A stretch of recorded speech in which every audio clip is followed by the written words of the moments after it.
One of the, I'd say, top e-commerce education companies for quite some time. So we've found the less time that someone's on your homepage, the higher they convert. So the quicker that you can get them easy navigation to what they're looking for, the higher it is. They always start on their homepage because that's what makes them feel good and that's what they're always looking at.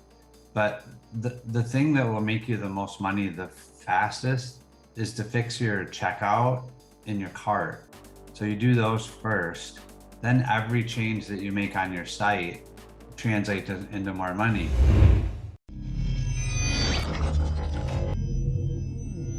It's Costing with you today, the Google News, and I'm so excited today. We're talking to Matthew Stafford, owner and CEO of Build, Grow, Scale, which has been one of the, I'd say, top e-commerce education companies for quite some time, man. I feel like you've been in it for at least as long as I've been in the game. When did y'all start this?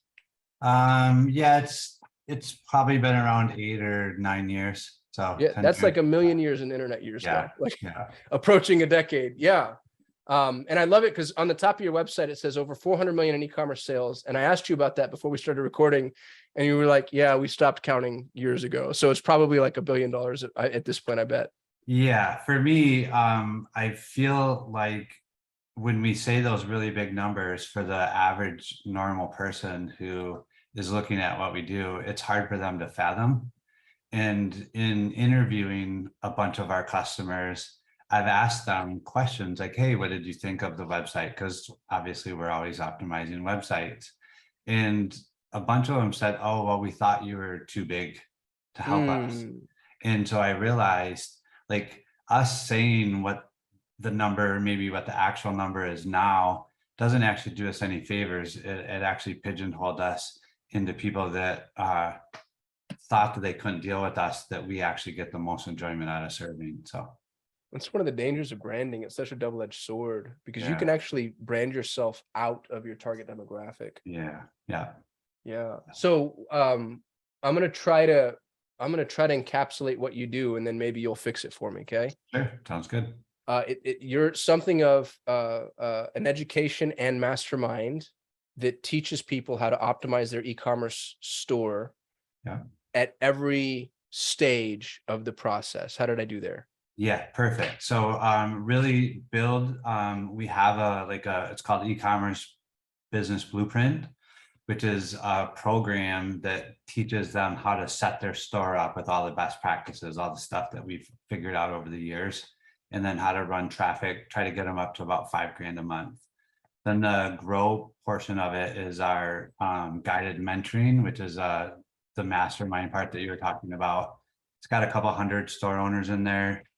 We all share. I always say that what we teach now, we've been teaching it so long, it's kind of a commodity, but what you can't commoditize is the community.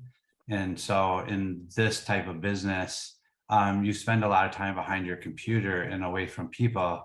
And so that community becomes really valuable. And there's no way that you can know everything. Mm. E-commerce is just so big.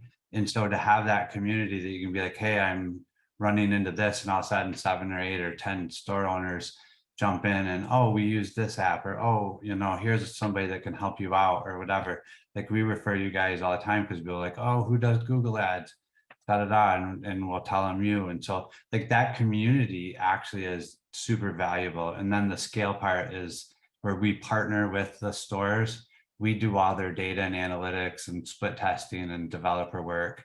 And then that's where we're getting all of this data that we then can teach the smaller store owners, what's working right now. So it's not like theory or things that we did 10 years ago. It's like we do it all day, every day. What a huge value proposition that is too, that you'd help partner with. I think the thing that business owners are missing most is the ability to interpret their numbers. And so to just have a partner that can take that and own it would be huge. Yeah. Yeah. And we teach that inside the group too. So yeah. I love that you said you can't commoditize community. Right. That's an Right. absolutely brilliant statement. I feel like that's for me, if you're watching this or you're one of our subscribers, there's nothing more powerful you can do for yourself than build a community. Right. And you can do it in any niche, any industry, any business, any vertical. And it's this well that you get to revisit all the time for like we get leads from our community, of course, but I also get like employees from our community, like the Yeah, majority of our same. hiring now comes from our YouTube channel The and same. strategic Yeah. partners and referrals. And, people like I'm supposed to be the thought leader in Google Ads, and I'm getting hit up all the time on LinkedIn and Twitter saying like, hey dude, have you seen this yet? And I'm like, I haven't. Thank you so much. Yeah. Like they feed me now. It's crazy. Yeah, because we get busy running the business. Right. Yeah. And so what we've always said is we're not a guru business. Like we only focus on one thing. When someone lands on your website, to get them to have a good customer journey and spend money with you, and that's it. So our best referral sources are like venture capital firms and ads companies, because we help the site convert better, make more sales, they can scale media, etc. We don't compete with them. So we actually have people like you and Sawtooth and whatever teach inside of our community, because we can't know it all. And if we tried to project that we did, we would just give them mediocre advice. And so we actually have a developer that teaches Tech Tuesday. We have a Facebook company that teaches Facebook Fridays, and et cetera. It's a great community. That's really awesome. So if you don't mind, I'm going to ask you to give away as much of the farm as you're comfortable with. Sure. Half of my listeners are agencies. The other half are business owners. Yeah. And what I'd like to focus on are, I'm stealing this from Ralph Burns, by the way. He always says the little hinge that swings the big door.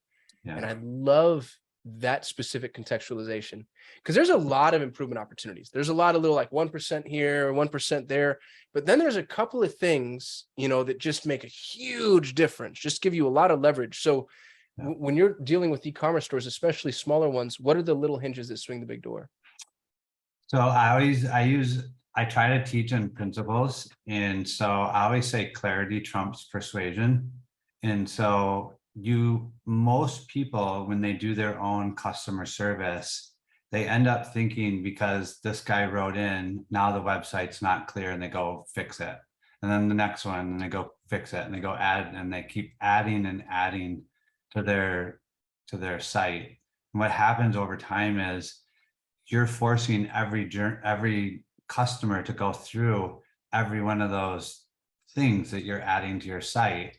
And what it does, it just becomes like cognitive load, where it's just so busy, or it has so much on it that like it's not simple to navigate. So we really teach that each page has a purpose. So your homepage is not built to sell. That would be like going into the bar, walking up to the girl and kissing her and asking her to go home with you. Like, that's not what it's for. It's to build, one, did I land on the right site? Do they sell what I want? And then easy navigation to what I'm looking for. So we've found the less time that someone's on your homepage, the higher they convert. So the quicker that you can get them easy navigation to what they're looking for, the higher it is. The second page would be like a category page. And the only purpose of your category page is to be a filter. It's literally to take your 700 new arrivals that, if you think about it, if someone's shopping on their phone, which is what 80% of the people are doing, how long is it going to take them at 2 images wide to go through your 700 new arrivals? And you wonder why only the top 10 things are converting, nothing else is working, because they never even see it. So you need to give them good filters. Another really good point is that you should have like a search bar, like what Amazon and YouTube and Google have across the top. Your search traffic will literally be less than 10% of your traffic, but it can be as much as 30% of your revenue. It'll convert 2 to 3 times higher and be worth 3 to 4 times more than the average visitor. So the more people that you can get to use search, better. The reason, if you think about like, what does that tell us? It means when they can find what they're looking for, they convert at a much higher rate. So typically those sites means they have some work to do with their navigation. Dude, that was a fire hose of value. There's so many things I want to revisit there. First of all, I love clarity trumps persuasion. Yeah. Because that's true in ad copy too. Yeah. I see people all the time. Clients come to us, and one of the questions we get in the sales process is, do you write the ad copy?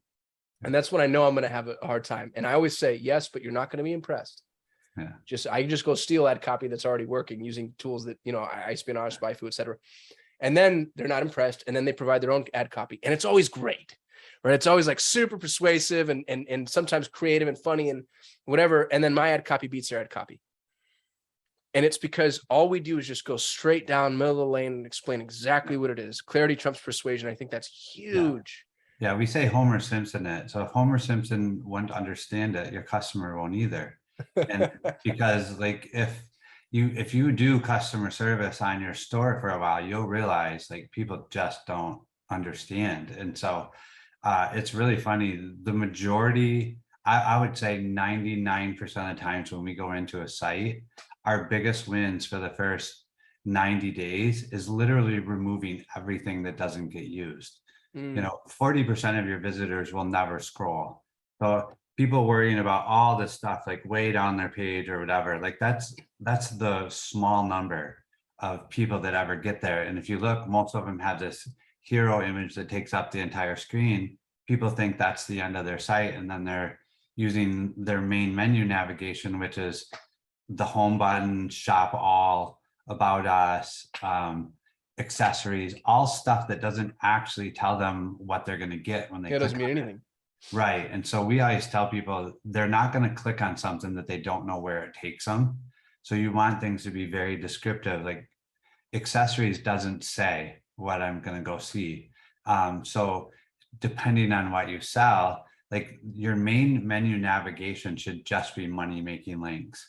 Very simple. You know that that's what people buy. This is an 80-20 of your site, and this is what you want them to go look at. Very, That's new a huge arrival. value bomb too that I never. Yeah. That's a total paradigm shift for me, because I've always looked at the navigation as it's like the table of contents in a book. Yeah, no. Wow. So your main menu navigation should be your money making links. Your search bar could be for them to find anything, and there's several different apps that work really good, that now have predictive search, and you can put in misspells and all the other stuff. The other thing we used to teach, if you have less than 4 products, you don't need search. What we found is that's really dumb and really wrong. You still need it, because what happens is people don't just type what product they're looking in, they'll actually search their problem. And so if they put their problem in there, if you don't have that product, you can go, oh, they're searching for something we don't have. And an example, it was a site that we did. They had a hoodie that would fold into itself and become a stuffed animal. It's awesome. It's called Cub Coats. And they had the #1 most searched item on their store was unicorns. They didn't have a unicorn Cub Coat. And so when we showed them their search results, they created one. They did on Amazon Day, they introduced it, and they did over $500,000 in sales in 48 hours because they literally emailed every one of their subscribers who had ever bought, and they came back and bought the unicorn. That's what they've been searching for. So it was literally from the search item that we found it, we would have never discovered it. $500,000 in unicorn sales. That's so funny. More value bombs from you. I like that you said 40% of your visitors will never scroll. Yeah. That's huge. That gives a ton of preferential treatment to above the fold. Yeah. But like you said, we don't really want them on whatever page they've landed on long-term anyway, especially if it's the home page. Right. Yeah. You want to get them to what they're looking for as soon as possible. So get them to a product page. But most people just run an ad because their navigation, their homepage works so poorly. They run them to an ad. Well, you're making an assumption that they're going to like that product or not, and then they're going to leave, or they're going to have to go back and try to find it. The easier you make that process, the higher that traffic starts converting. We all know Dan Kennedy said, whoever can spend the most to acquire the customer wins. And so if you think about it, an average e-commerce site converts around 2%, 2.5%. So that means out of 100 visitors that you sent, 97 of them left without buying, or 97 plus. And they all think like, oh, okay, I'm going to go buy another 100 visits and make 2.5 more sales. The problem with that is you had 97.5 people that raised their hand that said, yes, I'm interested in what the ad said, came to your site, and it wasn't persuasive enough to make the sale. Let's figure out what your site is missing or convoluting and get 2 more of those 97 to say yes and double your business. Then when you buy ads, you get 4 out of 100, and you can start dominating your market space with your customers. Well, and using the example you just provided, that's effectively doubling your budget. Yeah. It's the same impact as doubling your budget. So if you're spending whatever it is, $5,000, that's equivalent to spending 10 grand. And I imagine that generally speaking, the lifts are a lot lighter than that expenditure. Yeah, you'd be shocked how fast we can get that. Yeah. The other thing is people don't look at, like, we're always on the site, so we look at like bounce rate.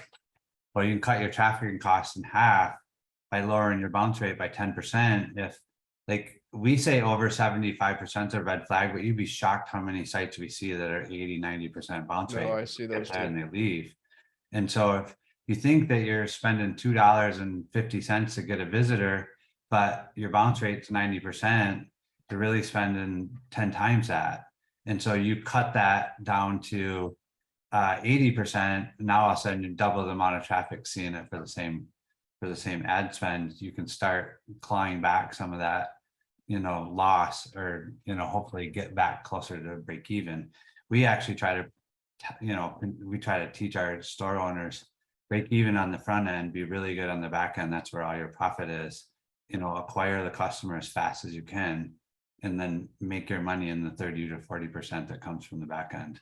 I'm glad to hear you say that. We try to do that too, but yeah, it's a difficult narrative for people to accept coming from us because we're the paid ad agency. Yeah. So we're basically saying, give me more money and hold me less accountable, but it's nice that I've got an expert where I can be like, you see if Matt's saying it and he's the dude, because you're absolutely right. Like, I need to be able to bid. And it's gotten more true the more aggressive e-commerce has gotten. 3, 4, 5 years ago, you could really mint money on the front end. But now every industry's been so heavily commoditized. Everybody's gotten so efficient. I can't tell you, all the big businesses that we work with have 1x ROAS requirements. Yeah. So just break me even. The thing that people don't realize is, if you're thinking you can only spend $30 to acquire a customer, you only get the $30 and under pool of clients or buyers. The moment that you can spend $40, all of a sudden you put yourself into a whole nother tier of higher buyers. And you'd be shocked at the difference between a $20 shirt buyer and a $39 shirt buyer, and how many times they'll come back to your site and buy again and again and again. This is not a glitch. I'm interrupting the video you're watching because I need to remind you that I'm always looking for people to join our team. So if you're passionate about Google Ads and you want to work with the best Google Ads agency on the planet, please go to solate.com/apply. Speaking of working with the best Google Ads agency on the planet, if you're having trouble with Google Ads and you want professional help, that's what we do. You can go to solate.com, that's SOL8.com, to apply for your free, no obligation action plan. And if I've given you any level of value at all, maybe think about giving me a thumbs up and subscribing to our channel. That's how we juice the YouTube algorithm, so they actually know that I know what I'm talking about. If you have questions, comments, concerns, or confessions, hit me below in the comments. And now, back to your regularly scheduled program. If they like the product or they resonate with the brand.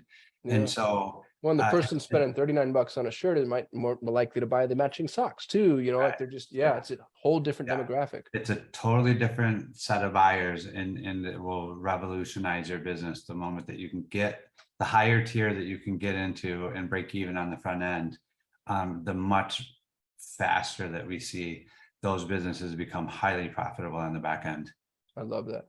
You mentioned improving bounce rate. What are some specific ways people can do that? Like, what are some of the levers that you feel like you can pull to make sure that bounce isn't bad?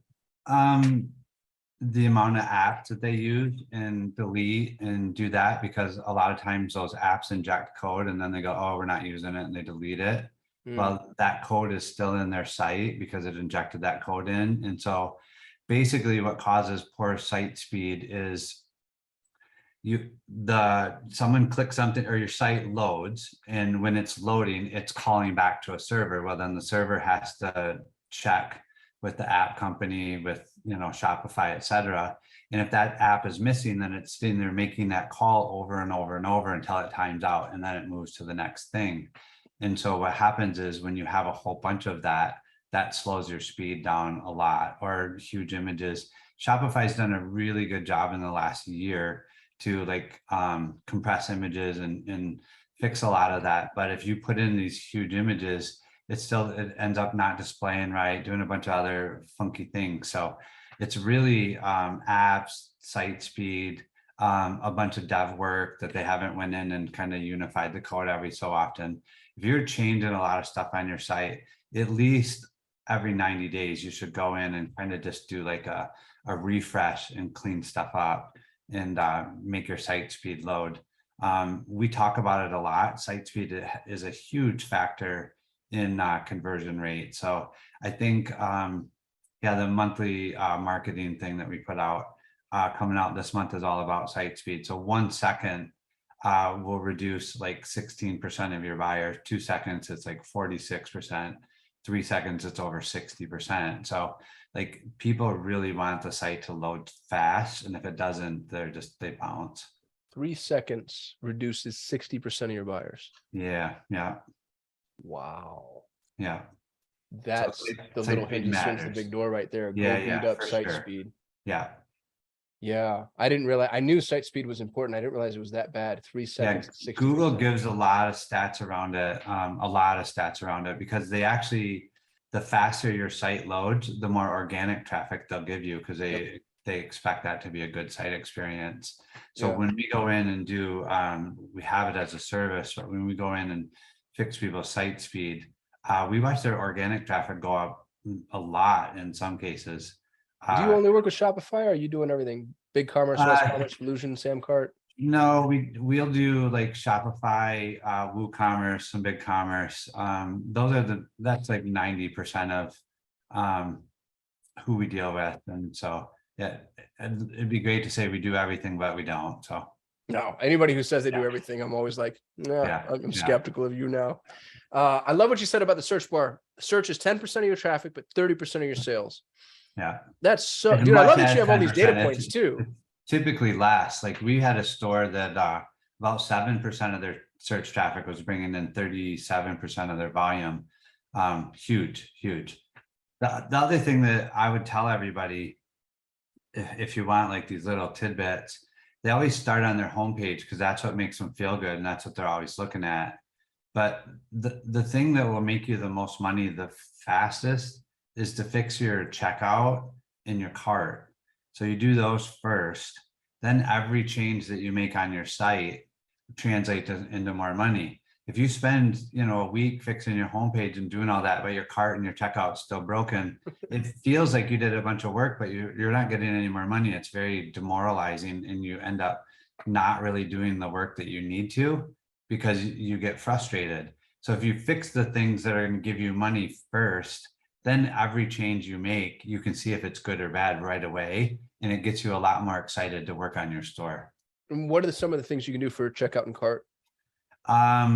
Make sure that all your buttons are the exact same color from start to finish of your store. It's funny how many, even really big brands that are on Shopify Plus, that it's a default checkout or it's a default checkout button that doesn't match all of the rest of their store branding and colors, because you have to go to a different setting to do it.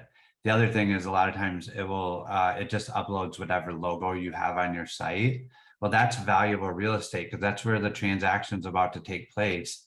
And so we teach, there's a lot of different things that you can do to increase trust, like put an email, put a phone number, things like that. Have a question, call us, email us along. So you create an image that has your logo and then trust right there. And they go, oh, wow. In their head, they're like, if I have a problem, I'm gonna be able to get a hold of them instead of just this generic thing. I love that you just said that. I feel like so many e-commerce and SaaS people, they're the worst at this. Yeah. They don't want checkout is terrible. Any human connection whatsoever. Yeah. So I love that you're saying like, hey, give them a way to reach out to you, because I can't tell you how many clients I have. It's more than not. Yeah. They're like, oh no, we don't want them to be able to call us, email us, find us on social. The thing is, they won't. People go, oh, they just want the option. They literally want to see that you're available if they can. And so we encourage people to just get a Google Voice number, put a phone number that will send it to an email. Right. And then your customer service can take care of it. The other thing, and I just talked at Copy Accelerator, I was really surprised, another whole niche that gets blamed for everything not working is the copy. the people that write the copy.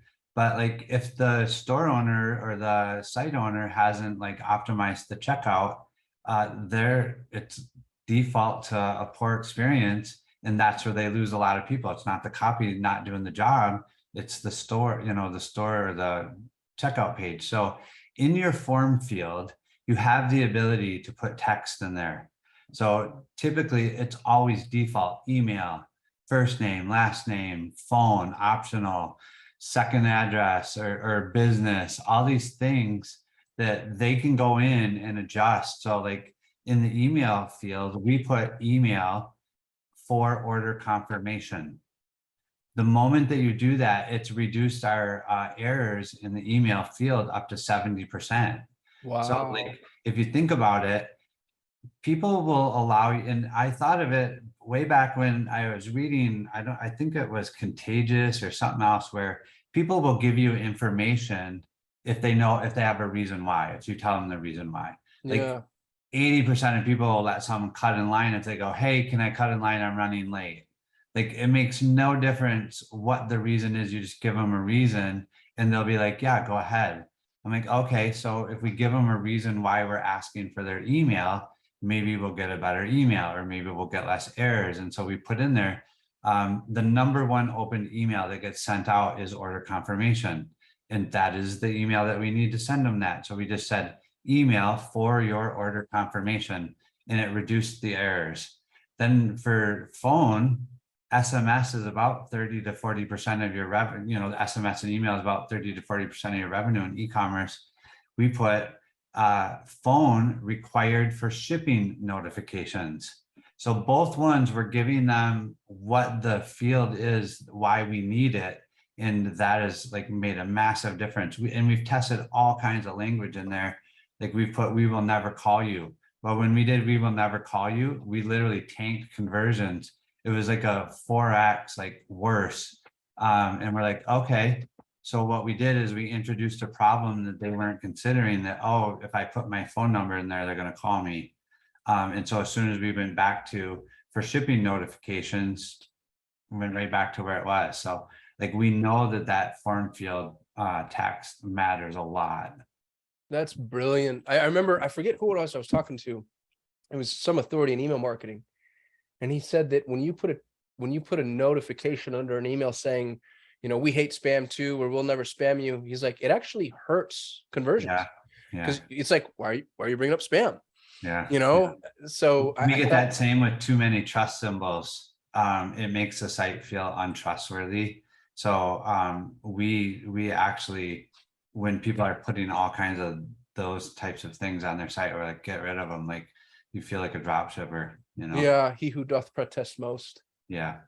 God, that's really brilliant, man. It's so funny because there's all these little micro optimizations you can make, especially in the realm of e-commerce. Yeah, one other one that maybe everybody can, and I'm trying to do simple ones that anyone can do themselves. It's called the hierarchy of focus, another principle. So on your page, whatever page they land on, you want them to literally only have the next most important action that they're going to take stand out. So like, it doesn't, having your add to cart button or proceed to checkout match everything else on the site is actually bad. It doesn't matter what color it is. Like everybody wants to test button colors. That we've never found huge lifts in different colors. What we found the huge lift being in is when your hierarchy of focus, that button color doesn't match everything else, because in their head, that's the next most important action to make. Until they see it, it stands out. That's what they're thinking about. And then there should always only ever be like a second primary action. So they have the main thing you want them to do, or they can find more, or they can see more, learn more, or whatever. By just making sure that they have that hierarchy of focus on a page matters. Like not have like 4 black buttons or 4 green buttons, literally the next most important thing. I love that. Don Miller calls that his primary CTA and his transitional CTA. Yeah. And so it's like you can always continue telling yourself the story, or anytime you want, you can just buy. Right. And I really like just the way that he simplified that. And I like that you brought it into e-commerce too. And I've heard the unique button color referred to as the isolation effect. They talk about how psychologically you just can't not look at something that's, you almost want it to be, you almost want it to break the brand. Yeah, we do. You almost want it to be like we visually encourage that. unappealing. It's really funny how many times we almost argue with them and be like, yeah, we understand. But No, it's ugly. That's the point. Yeah, Yeah. when you get to that page, you see it. I always say, what is the most important thing that you want them to do here? And they're like, buy. I'm like, okay, then don't make it hard for them to do that. Like, let's make it super simple, really, really obvious what the next thing to do is. Like, Shopify, I mean, they're by far the 800-pound gorilla in e-commerce, but like developers aren't conversion specialists. They build themes not to convert, they build them to be an online store catalog. Well, online store catalogs don't convert. And so when you look at your site as like your homepage is top of funnel and your checkout is the bottom of funnel, what do you have to do to move them through that process? And each page has a purpose and a specific thing, then that focus becomes even more important. You know, when you get to your product page, you want it to say add to cart, because that's the next thing you're going to do, not buy now, because they're going to actually go to a cart and they're not ready to buy. They're not even ready to buy when they get to checkout. They're ready to enter their information and then proceed to shipping, and then they're going to buy. And so the words on each button as you go through the process should just ask them to go to the next step, not this huge commitment. So when you see buy now and all this other stuff on the homepage, you'd be shocked how much less that gets clicked than learn more or more options or see more. And then on the product page should be add to cart with a little arrow. Then on your cart, proceed to checkout. And then on proceed to checkout, continue to shipping. And so you literally just work them through the process very slowly, and they don't have to think about what's coming, what's happening. It's just a very smooth process. That is absolutely brilliant. What a value bomb that is. Micro commitments. Yeah. Don't ask for the whole kit and caboodle right on the front end. I'm not ready, but I'm willing to kind of walk through this hypothetical with you as long as you don't make me feel like I'm lying to you at some point. Yeah. And the thing is, like, they read every button. They have to read it because they need to know where they're going, what they're doing. And so if you can literally enter the conversation in their mind where they're at, I'm on the product page, I'm not ready to buy now. Even if think I want this, we've watched hundreds of thousands of videos now over the years. People use their cart to shop. So like they'll go through the store and add 7 or 8 things to their cart, and then look at their cart and go through it and get rid of the things they don't want and then go on to buy. Like a lot of people shop like that. And so if it's like buy now, like in their head, they're like, no, I'm not buying now. I'm like shopping. Shortlisting. Yeah. Yeah. Or I'm adding to my cart is actually what I'm doing. So just say add to cart.